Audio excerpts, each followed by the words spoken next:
আসো মা, আসো আসো, বসো বসো।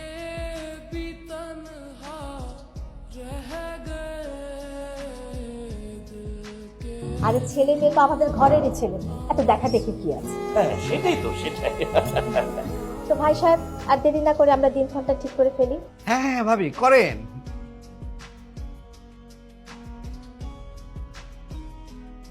আঙ্কেল, ওদের একটু আলাদা কথা বলা দরকার না?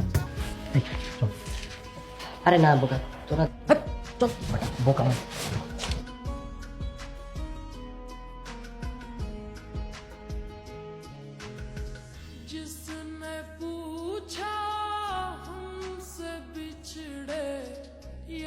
আমাকে তোমার পছন্দ হয়েছে?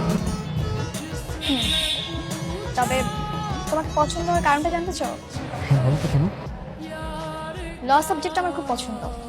আমি চেয়েছিলাম আমার হাজবেন্ড একজন লয়ার হবে, সুযোগ হয়নি তাই আমার পড়া হয়নি। আর তোমার সাথে আমার ব্যাপারটা মিলে গেছে, এই জন্য। ওর সাথে ওই ছেলেটা কি? ওহো, ও হচ্ছে নাই আমাদের ড্রাইভার। ওর বাবাও আমাদের ড্রাইভার ছিল, এখন আমাদের গাড়িটা চালায়। খুব ভালো ছেলে। কিন্তু ড্রাইভার হলেও না, আমাদের বাড়িতেই ও ছোট থেকে বড় হয়েছে, আমার ছেলে। আঙ্কেল হয়েছে কি, অর্ণব বলতে চাচ্ছিল যে আমার হবু ভাবি মনিকা কোথায় আছে, কখন আসবে। এই সবসময় আমাকে ফাঁসি দিস কেন? আমি বলছি তো একবারও বলতে এগুলি। আরে এত তোলা হওয়ার কি আছে? অস্থির হচ্ছিস কেমন? আসবে সে, আসবে তো। বিয়ের ডেটে একটু বেশি দেরি হয়ে গেল না, কোনভাবে কি আগানো যায়? আমার বন্ধু তো তর্স হচ্ছে না। আসছে মনে হয়।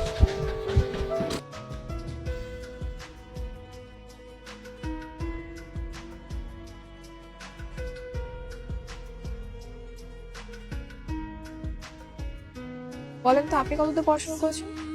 আমি আমি তো 5 পাস। মিথ্যা বলেছেন, আপনাকে দেখে মনে হয় না আপনি 5 পাস। না না, সত্যি বলছি, আমি 5 পাস, 5 পর্যন্ত পড়ালেখা করেছি। আমি ভাবছি কালকে অর্ণবের ভার্সিটিতে যাব। কিন্তু কেন? না, ওর ভার্সিটিতে গিয়ে আমি জানার বছর করবো ও আসলেই পাশ করেছে কিনা। কি বলছেন আপনি? ফার্স্ট ক্লাস ফার্স্ট পেয়েছেন, আপনি ওকে নিয়ে সন্দেহ করছেন? বাসায় তো সবকিছু টানানো আছে, সার্টিফিকেট গুলো টানানো আছে। চলেন আমি বাসায় গিয়ে আপনাকে দেখাচ্ছি। চলেন। সেগুলো তো মিথ্যাও হতে পারে, আমি সরাসরি গিয়ে জানতে চাই। যাচাই করতে চান না? ঠিক আছে, আপনি যান, সমস্যা নেই। বন্ধু, এইবার তো ফাইসে যেতে পারি। আর ভাসবে কেন? ভাষার কথা আসবে কেন? ওইখানে যদি ও যায়, রেজাল্ট সার্টিফিকেট সবকিছু তো আমার নাম। আর তুই যাচ্ছিস তোর সাথে, আমি তো তোর ভরসা করি, শুধু আমি যাবো না। That's it. আরে বোকা, আমি গেলেই তো সমস্যা। ওইখানে তো সবাই আমার চিনে, আর ওর সামনে যদি আমার সময় অর্ণবর্ণ বলে রাখে, তাহলে তো একটা বিরাট বড় ঝামেলা হয়ে যাবে। কালকে যাওয়ার সময় সানগ্লাস আর মাস্ক পরে যাবে। কেউ যদি তোর সানগ্লাসটা খুলতে বলে, বলবি যে তোর চোখ উঠছে, তোর চোখের দিকে তাকালে ওদের চোখ উঠে যাবে। আর বলবি যে তোর ওই যে অ্যাজমা, অ্যালার্জি বা শ্বাসকষ্ট, হুপিং কাশি সবকিছু আছে, যার কারণে তুই মাস্ক খুঁজতে পারবি না। হ্যাঁ আচ্ছা ঠিক আছে। স্যার, আপনার একটা হেল্প লাগবে আমার। আমার হেল্প বলেন।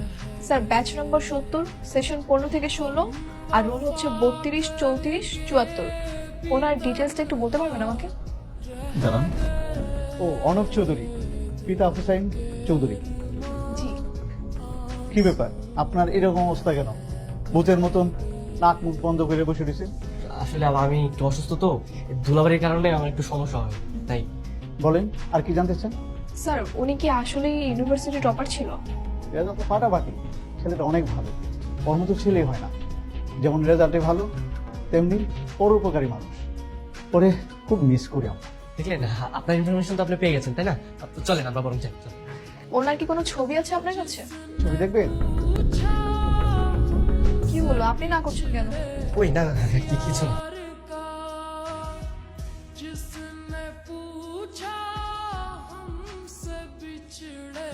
দেখেন, এই ব্যাপারটা যে এইভাবে আপনার কাছে প্রকাশ পাবে, আমি না কখনো কল্পনাতেও ভাবিনি।